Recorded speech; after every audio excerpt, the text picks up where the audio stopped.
దేవుడే వారి మధ్య అద్భుతమైన కార్యాలు చేయటానికి దిగివచ్చిన దేవుడు ఆయన. స్తోత్రం.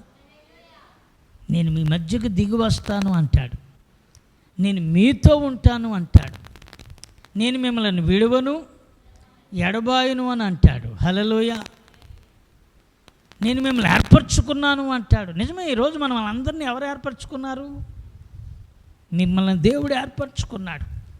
ఆయన ఏర్పాట్లో ఉన్న మనము దేని విషయంలో కాదు, ఆయనే కార్యం చేయగలడు, ఆయనే జయం ఇవ్వగలడు, ఆయనే నిన్ను కృంగదీసే వారి మధ్యలో తలగా నిలబెట్టగలడు, ఆయనే నీ మీద నేరారోపణ చేయడానికి, నిన్ను నిందించడానికి, ఎవరైతే శత్రువులుగా నీ మీద పడ్డానికి కుట్రలు పన్నుతున్నారో అలాంటి కుట్రలను చెదరగొట్టి నిన్నే వారి మధ్య అధికారిగా, అంటే దాని అర్థం ఏంటంటే నీ పక్షముగానే దేవుడు నిన్నే సిగ్గుపడినివ్వకుండా నిలబెడతాడు.